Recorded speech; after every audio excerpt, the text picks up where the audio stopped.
Welcome to Straight Talk for Entrepreneurs, where we reveal what it really takes to build a successful business. Whether you are starting with an idea or growing your business, this is the show for you. My guests and I will show you how to build a strong mindset, a powerful body, a profitable business. Hi, I'm Brandon C. White, and this is Build a Business Success Secrets. Well, thanks for joining us today, Brian. How's Santa Barbara? That was amazing. I actually got to go check out the ocean this morning, and I'm super grateful that I live in such a beautiful place. Man, it's great. Are there any waves down there? I actually try to get down there. Oh, I try to visit there on my way up from a project I'm working in LA.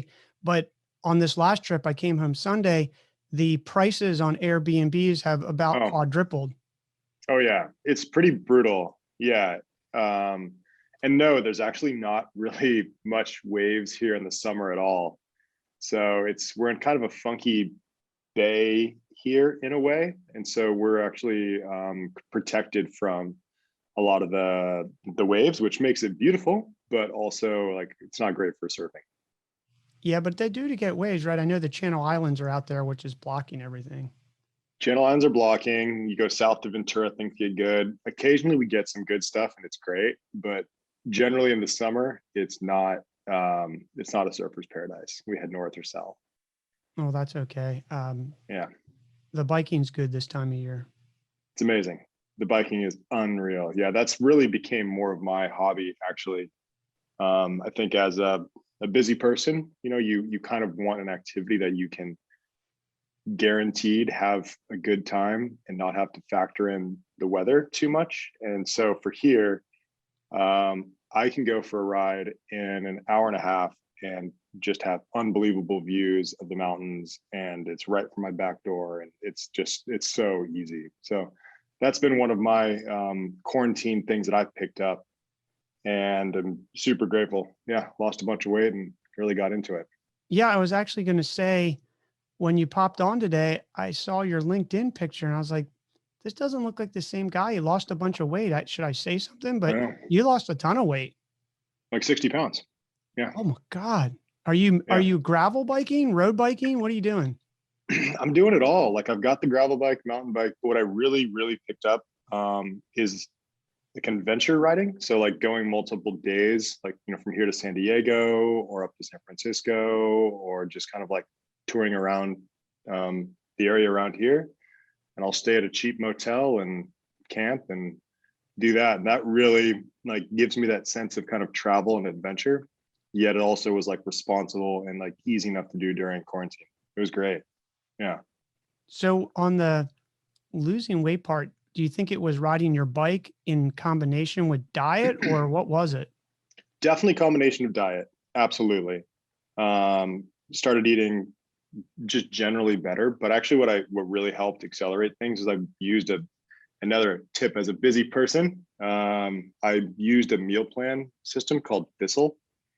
It's an SF based, like plant-based meals, and they're all pre-made and just come delivered.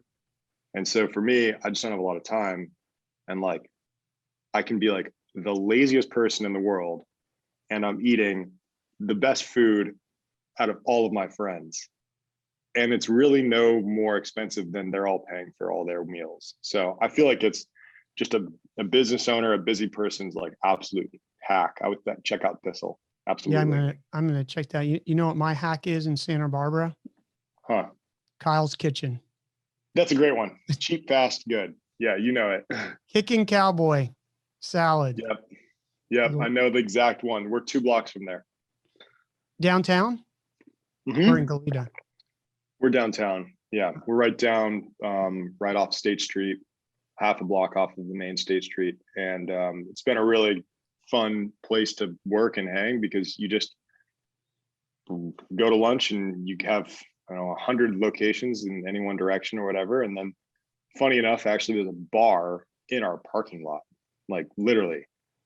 And it's a funky British pub, like a real British pub. And so, happy hours spill over into the bar right there, and it's super easy and safe. And yeah, it's a really a cool little culture we've got going on. Yeah, it seems like a really good vibe. I've got a lot of friends in Goleta. Do you do the Old San Marcos 1 hour loop. That's an insane, nice. You know, the loop. Yeah, that's an insane ride. It's one of the most fun descents. So people know it's one of the steeper climbs in town, and the road's banked really well. So you can rip down that thing. And it's really common with motorcyclists, but also with road cyclists. Yeah. Yeah, I do. I try to time it so that I can get out of LA, and we do a sunset ride and watch the sunset there at the top. There were some chairs, but I think some people took them right there at the top before you get to the road on the left there, you know, it overlooks the ocean. Yeah. Yeah. I actually, no, I have not seen the chairs there specifically, but that is a special, yeah, I mean, a lot of the road biking in Santa Barbara is great. And why it's so great is because the mountains are butted up right up against the ocean.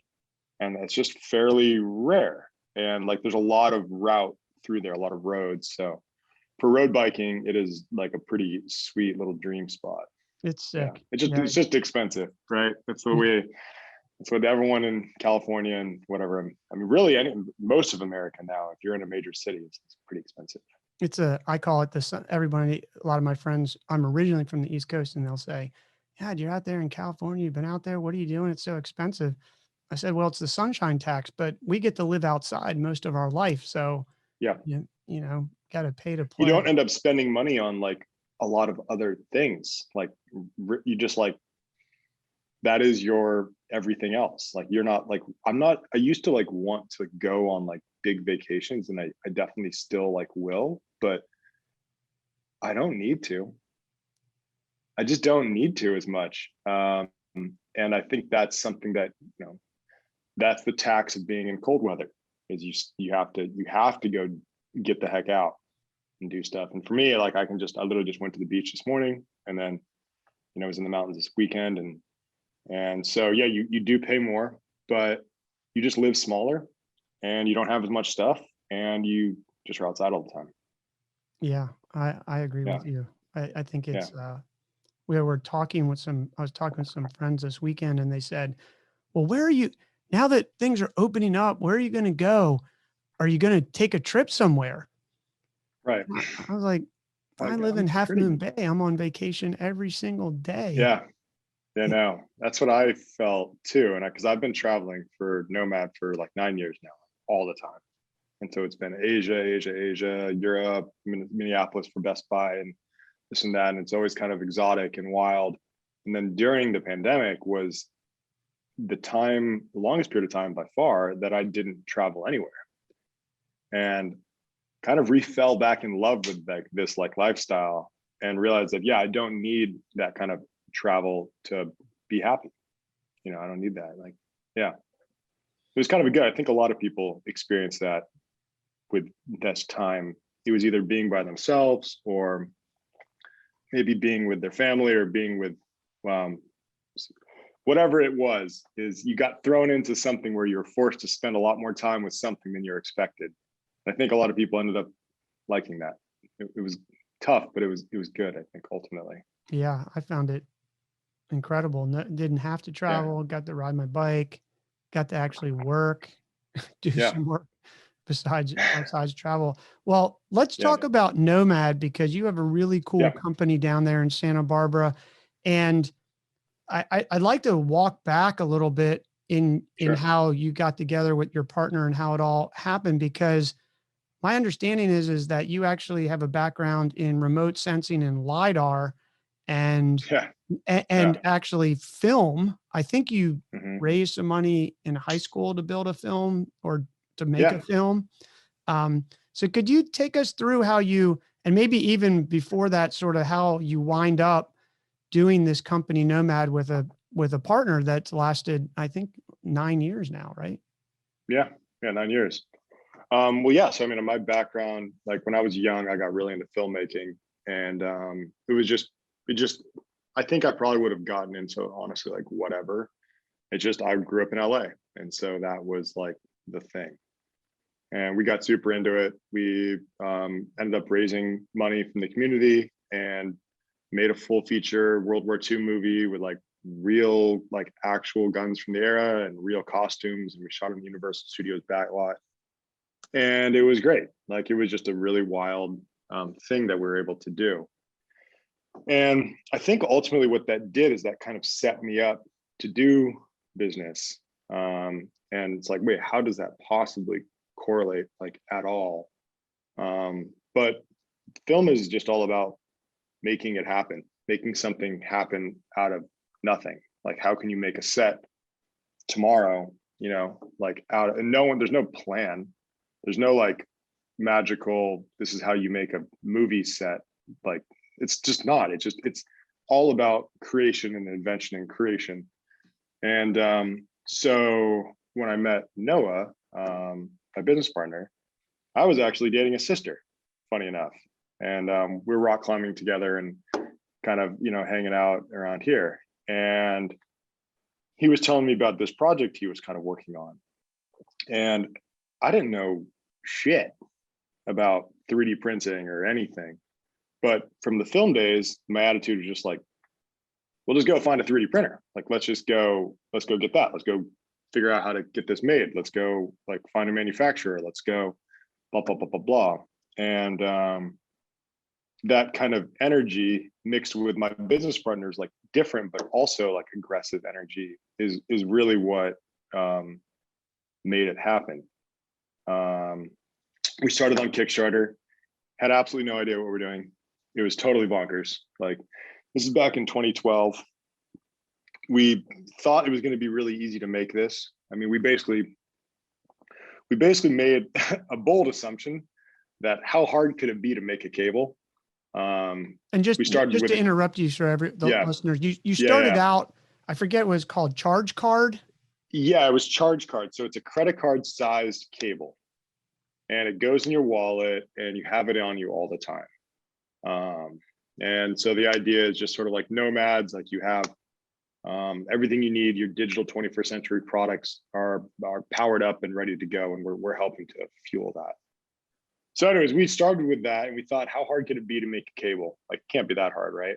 Turns out it's pretty hard. We didn't know anything, and we learned a ton. And we made a lot of, early mistakes. We had to retool. We had to pay a lot.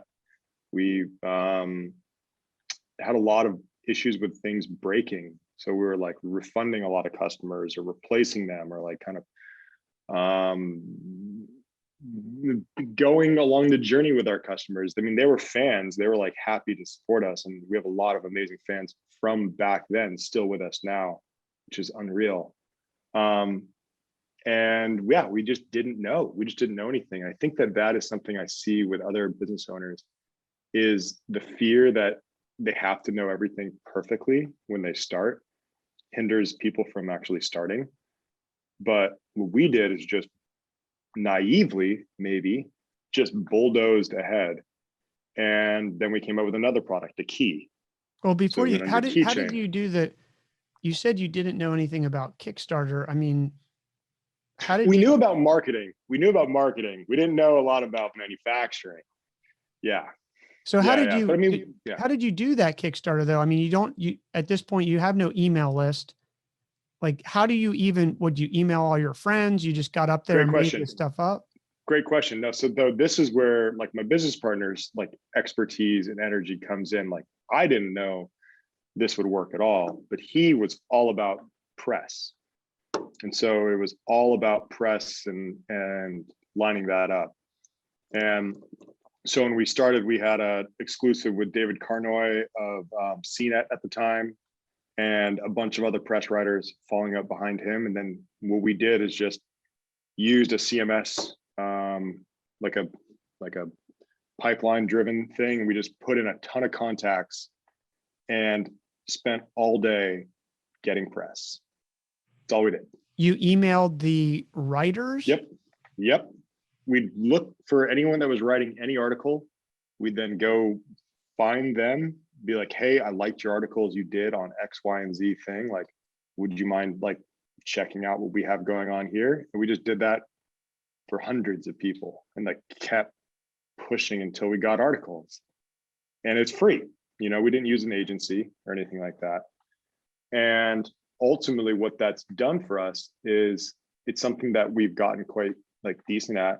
And we have a huge list of press like that trust us and like us and like are here for us and helped us through this whole journey up to like today. And so I'd say that don't use an agency, do it yourself.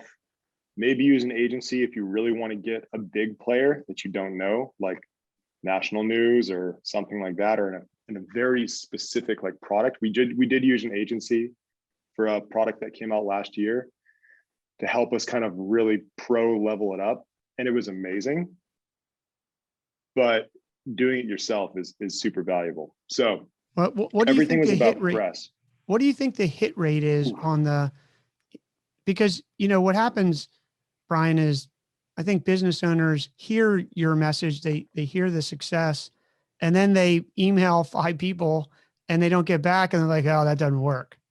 Yep, exactly. And then they give up every time. I see that. And you need to break through that. And so like persistence breaks resistance. And you're gonna have to email like 40 people to get like 1 back.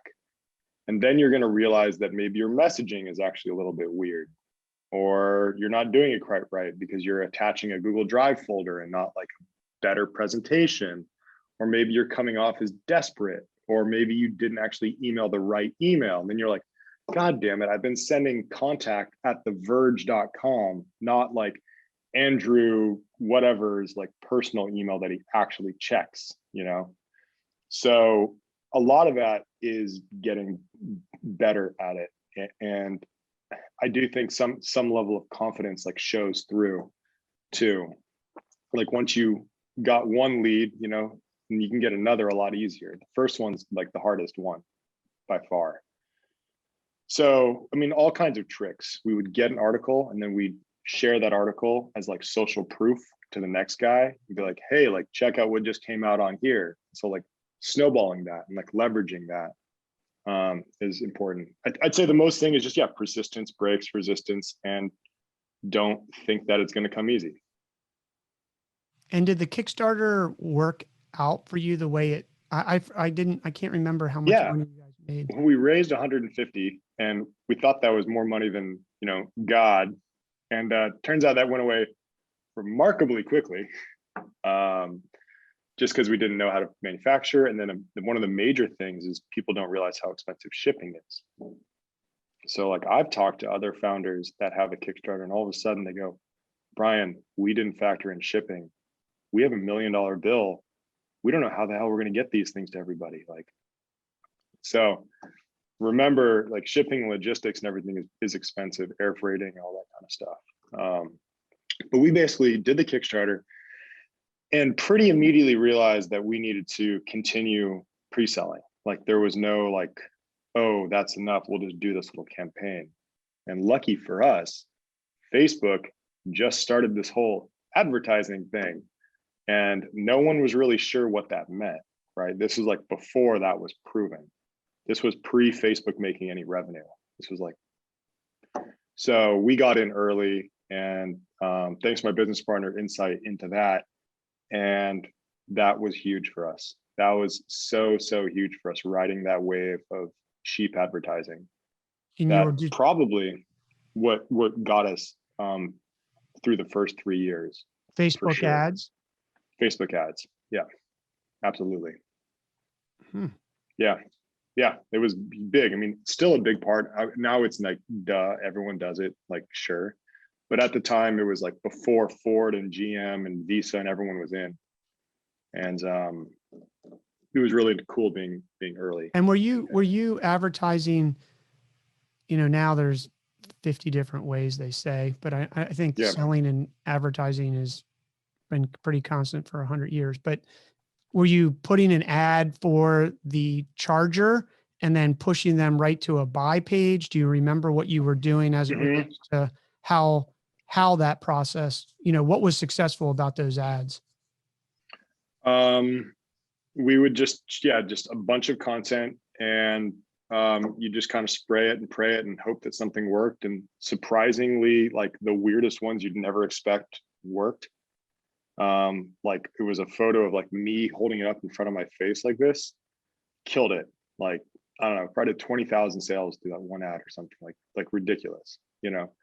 And I don't know. Like, I think maybe it's sort of similar to what I was talking about with the press, is like, you could be perfect about it and nail that one ad, or you can kind of have a system where you get a lot of content constantly, and then you're honing it in and getting better, rather than like going for the absolute like perfect, because you'd be surprised, the absolute perfect ones that you spent 2 weeks working on sometimes didn't work at all. I I don't agree know. with you. I think Yeah. I think it's the raw content that people want. And I think it's the advertising agencies that want you, look, you're in film. They want you to think Yeah. that you've got to produce this $20,000 piece, but if you hold it up in front of your face, take it with your iPhone, and you look like you just got out of the shower. Yeah. I Like, know. It's bonkers. And then that being said, then the next second best is a polished piece of content, you know, and then it's just like, I don't know. But I guess get out there and start trying, because if it works, you can turn that thing on. Like, it's like powerful. It's so powerful. It's so much better to be doing that than dealing with wholesale. Like, talk about being in control. Like, doing wholesale business sounds really like cool. Like, oh, you just sell it to, you know, X, Y, or Z. Like, it's hard. There's not much money in it. It's hard. can you talk about that? Because you mentioned you were spending time, I guess, at Best Buy. I mean, Yeah. So Best Buy was a really great stage where we needed like some big POs to kind of get us out of like kind of a bit of a slump we were in. So it was amazing, and I'll like respect them, to the day. But like ultimately, like, there was a ton of time, a ton of effort, a ton of specialty products and presentations specifically for them, and trips out there, and compromises we had to make it all work.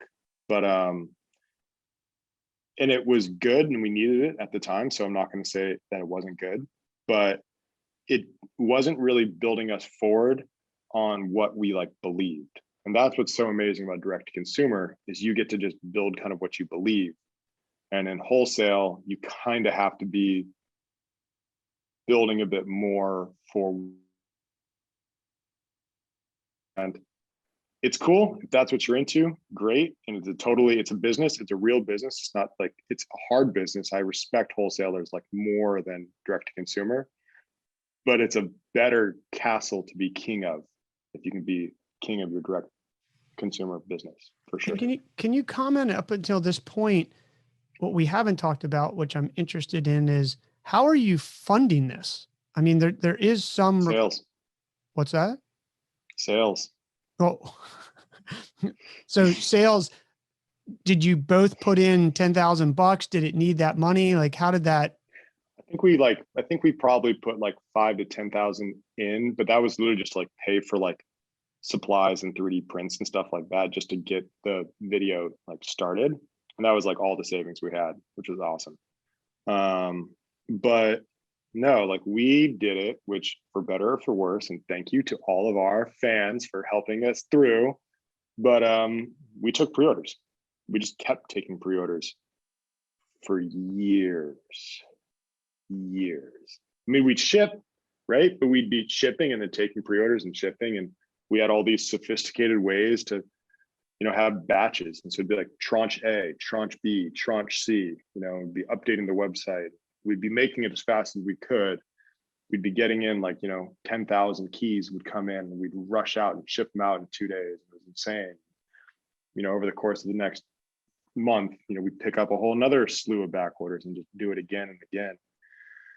And we got good at it, we got good about it. And that was the way that we did it. I think that it would be nice to have like capital and do that. But there's also something really wild and cool about bootstrapping your way forward. You really learn a lot because you're in it more, and it's maybe less strategic because you are kind of hand to mouthing it the whole way. But you do get good at a lot of things along the way. So you were, And I think maybe like if you just had a big bag of money, you'd probably not run into all the walls that we ran into, you know. So you wouldn't necessarily learn as many hard lessons. so you were on your website. Well, you started with Kickstarter and then Yep. you transitioned those customers over really to your own email list and website at that Yep. point. Shopify. Yeah. And Yeah. then you would put up, hey, you draw it, make a prototype, put it up there, email your list, get some press around it even, and send pre-orders and take their money and then tell them you'll get it to them in 3 months, 6 months, whatever it is. Yeah. Yeah. For years. Yeah.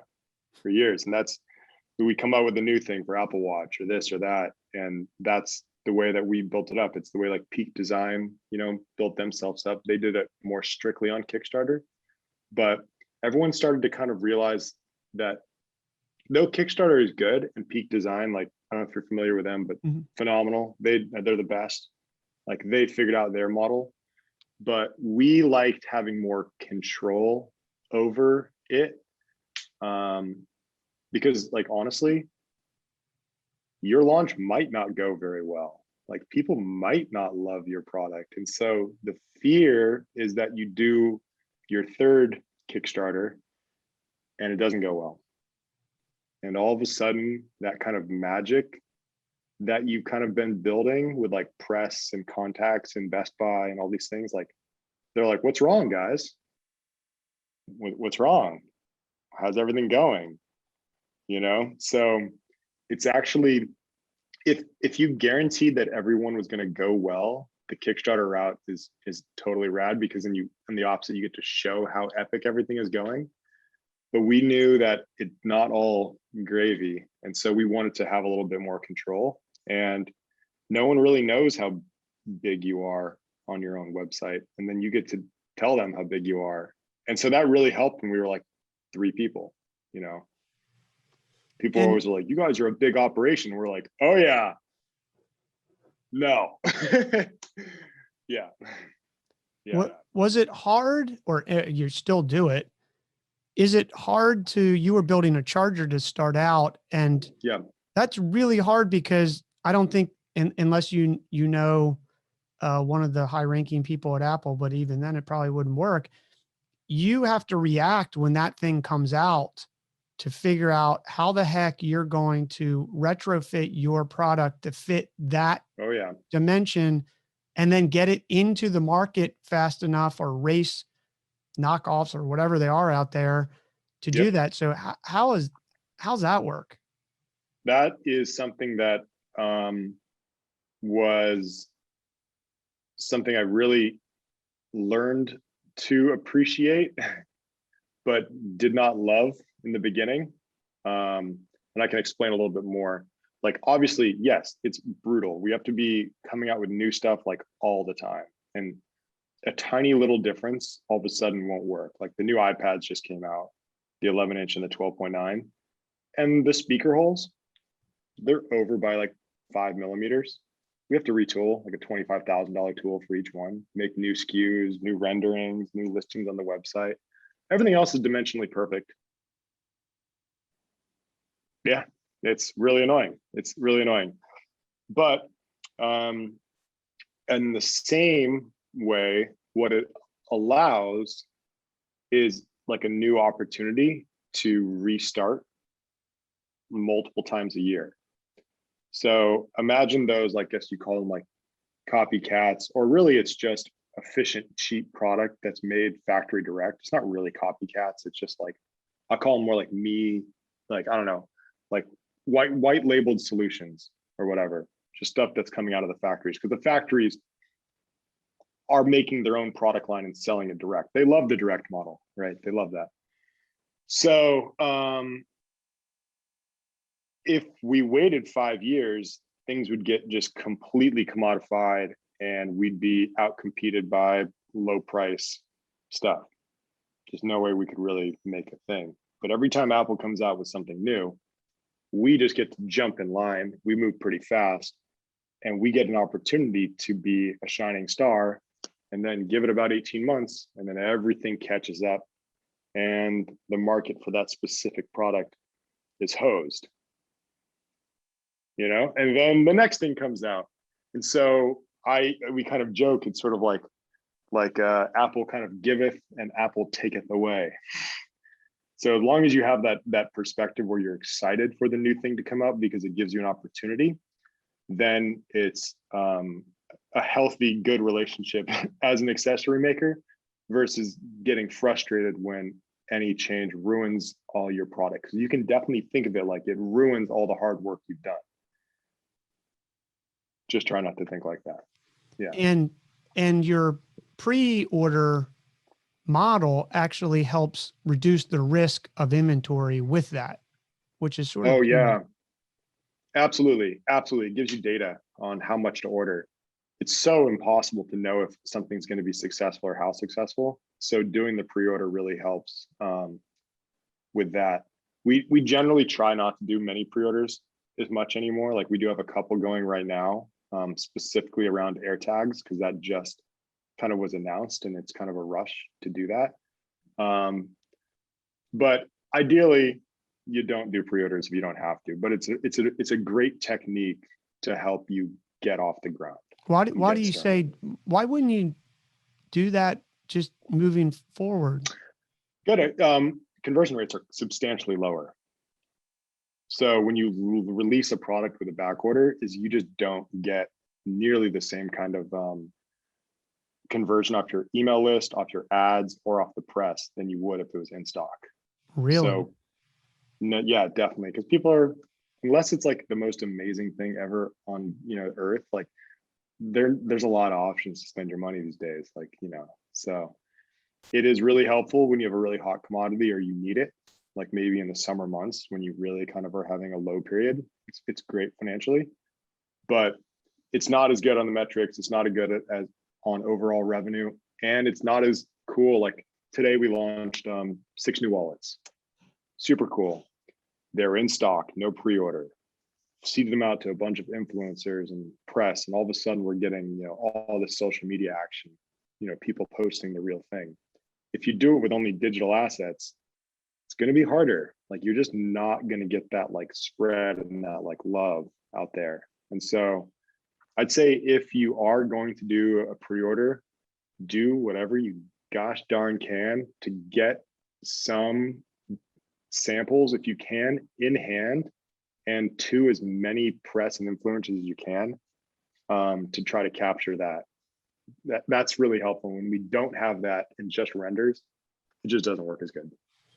That's good to know. Are you seeing the press is important, but now we have this, I mean, there really are the press, but we have these influencers. How has your experience been? Do you see, I'm curious, sometimes I see these people who have 5 million followers, but they can't sell 3 products because no one converts.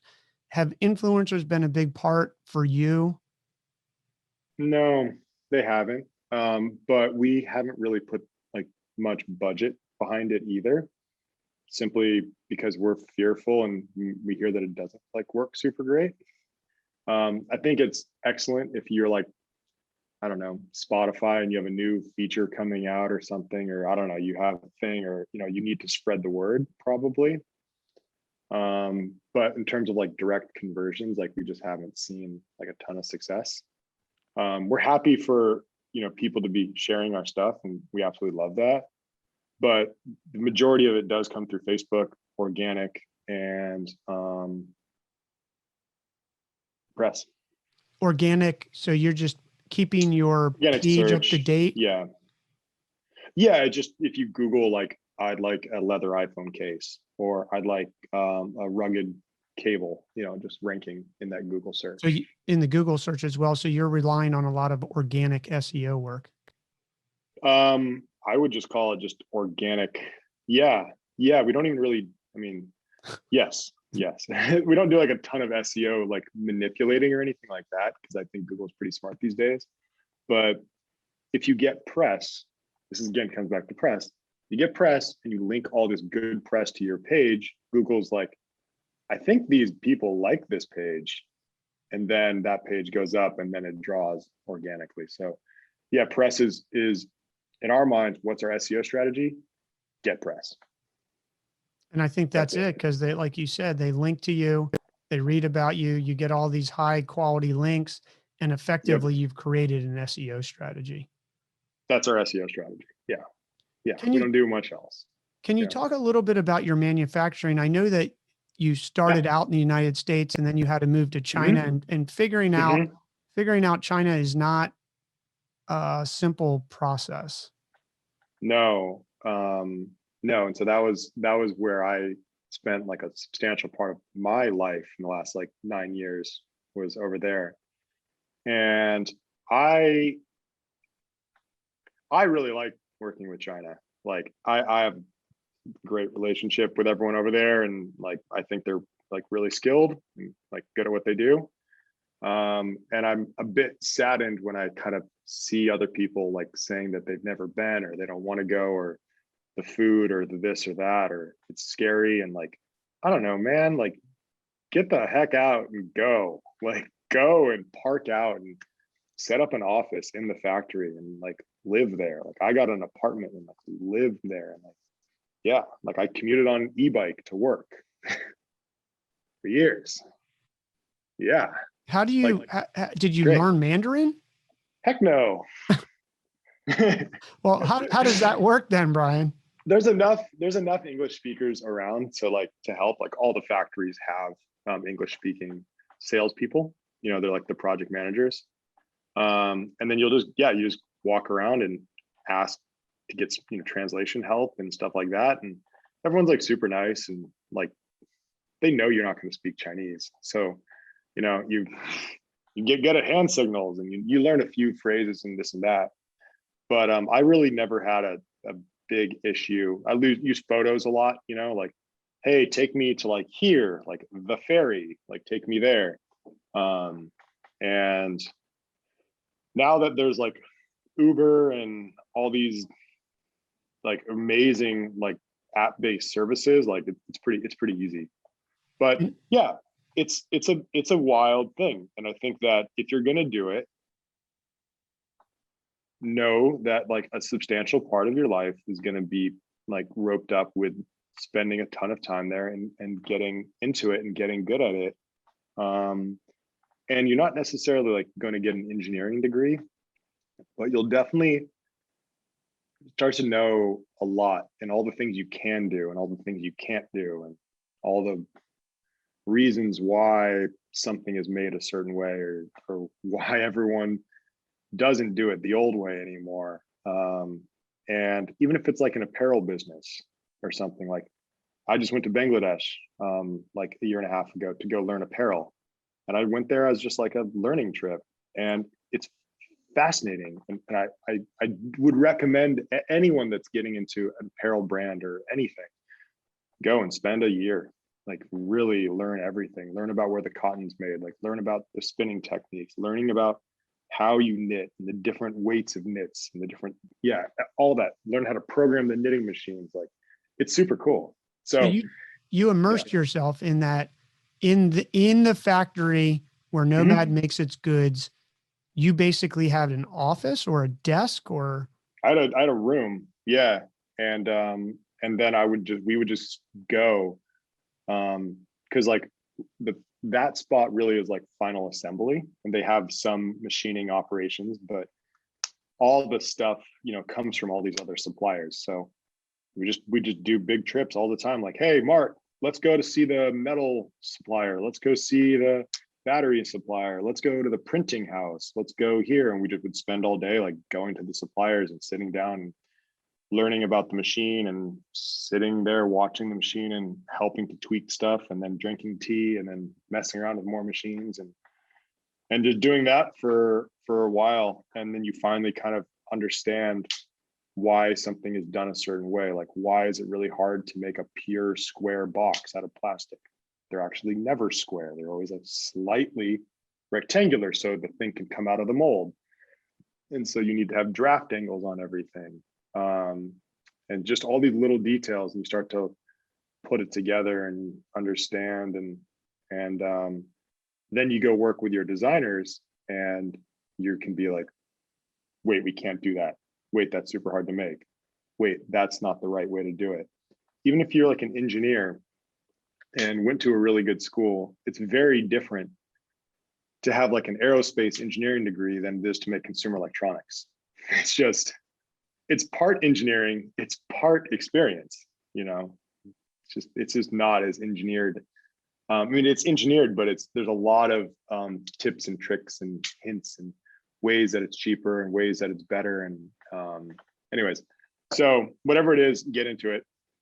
We had a mentor that told us he's a shoe guy in China, and he was like, go, bulldog. He called it bulldog. Just sit there and bark and learn and become an expert, and it's going to pay off in the end. What have you done in the last year since, I mean, Nomad's still making goods and China's sort of been shut off in many ways. Well, thank God I learned it, because now we can do it over Zoom. You know, now it's like it's systematized and like, you know, weekly phone calls, and we use Airtable to communicate back and forth. And it's all pretty like well figured out. But yeah, we did have to hire 2 additional people in China to be our QC team, to kind of be our eyes and ears, you know, which is an added cost. And we do want to go there. And there's certain products that we're just not going to do until we get to go there. There's certain like processes that any amount of communicating over email is not going to answer the hard questions. So like, we want to get into some like more sophisticated die casting. And like, I've never been to a die casting factory, and die casting is an art. It's totally an art. I mean, it's engineering, but it's also an art. And we're holding out until we can go and like really learn the ins and outs before we really do more die casting. So, and you'd recommend for anybody who was trying to make a product. I think some people, Brian, at least that I come across, are like, oh, well, we're just going to whip this thing out and we're going to send it to China and they're going to make it. And I'm thinking, naive. You got to sit there. You got to look at it. You got to be able to say, no, we need to do this a little bit. Yeah, you will find that what happens is when that happens, that type of person, which is very common, then they get the part back and then there's like issues, or it's like way more expensive. And then they just start saying like, the gosh darn Chinese, like manufacturing, they don't know what they're doing. And you're like, no. You don't know what you're doing. I'm sorry, but they made it what you said them to do. And yeah, it didn't work out for reasons.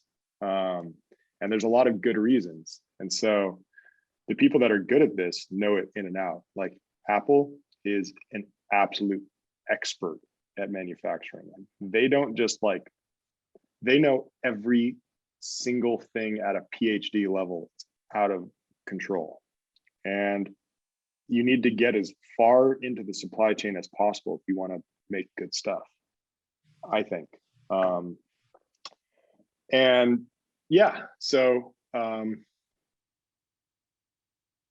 not only, okay, so the other thing you need to do is like, besides the technical know-how of how to make it, you do need to like have business relationships with your factories as well.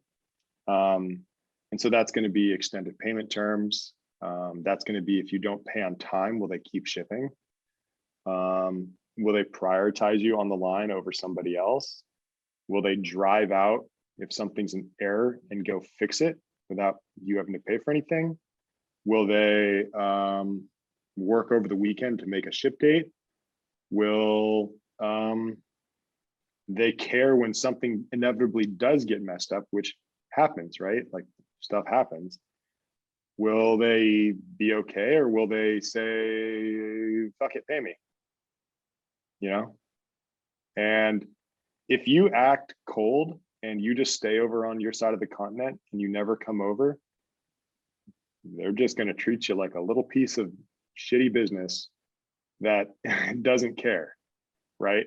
But if you go over there and really get to know everyone and go to their weddings and like meet their grandparents and have insane drinking dinners with them and, all this kind of stuff. All of a sudden you get a lot of added benefits, So that's super important and intangible. And maybe it doesn't matter on the first product, but it matters, on your, it matters.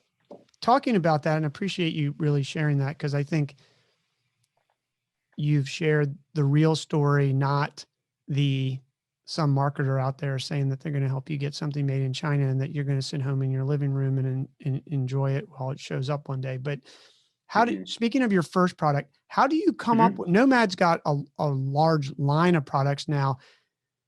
How do you guys and women decide, do you see a problem and you're like, I got to fix that? Or how does that actually happen in Nomad? Yeah. So yeah, it is, there's a lot of stuff. And so we're pretty systems heavy.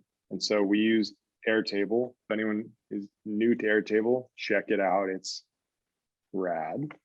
It's like a database tool that works well with any and all levels of coding. So it's great. Either you code a ton or you don't know literally anything. It works for all groups of people. So we just have everything in there ranked and all these product concepts. And so they go through on Slack. Everyone brings in product concepts, anyone, customer service up to finance, it doesn't matter. And then product team kind of like vets it as like a good idea or not. And if it's like decent, it goes into Airtable. And then we rank it on a couple of metrics. And then product team rep does it. I vote, and then my business partner votes, and it comes out with an index. And that more or less helps us cut through the chaff and know what we should probably focus on. So, I'll just tell you, fuck it. Like we do it based on potential revenue. So do we think it's going to be like a lot of revenue? Do we think it's going to be, how easy or hard is it? And then what is it going to do for brand? And sometimes you do a product that is good for brand. It maybe actually doesn't make that much money, but like it rounds out the story, And then sometimes you do it, it's going to be really, really, really hard, but it's going to be a lot of revenue. Other times it's really easy and it's not that good for brand and it's not that good for revenue, but it's so easy. Let's do it. Yeah. So anyways, we put all that in there, rank it all up, make sure we're all more or less in line, kind of discuss if anything's like off. Like, why does Noah think that it's like so good and everyone else thinks that it's not? Probably will end up somewhere in the middle. And it then just becomes fairly like obvious what to work on. And do you test it at all with your audience? I mean, you're not doing pre-orders anymore where you really get to get an idea. We probably could. And I think people want to do that more. But I've never, even like sharing stuff within our team, it's very difficult to share concept and get any accurate feedback. It's like, you really need to have like a fairly mature palate, I guess, like to even understand like what a concept like looks like. And so then if it needs to be like nearly perfect, that's like months of work. So at that point, like you're in it to win it at that point. So I think that if there was an easier, like minimum viable product way to do something and share it and get feedback from people, then we would do it, and we do it occasionally. But it's rare. It's rare. It's hard to make stuff. The good people make it look easy, but it's hard to actually get something to actually be what you envision, because there's so many little details. Well, I appreciate you sharing all this.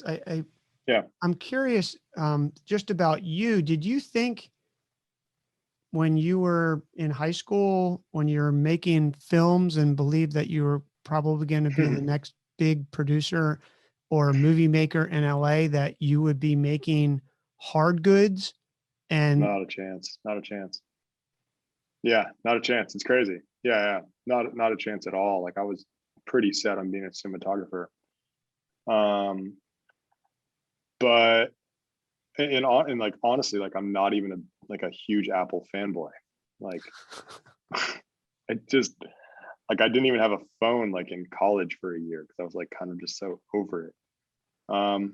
But for me, I do like making good stuff, whatever it is. If it's, film or whatever, like, it doesn't really matter to me that my passion is the quality and not the actual final good itself.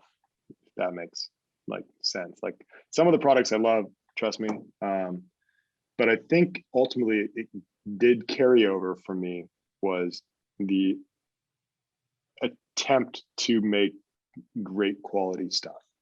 So at the very end of the day, like, I'm satisfied.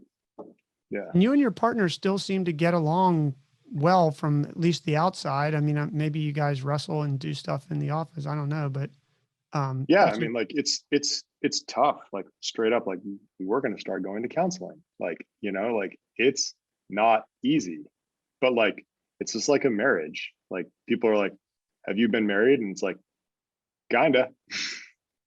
Oh, so are you really going to counseling?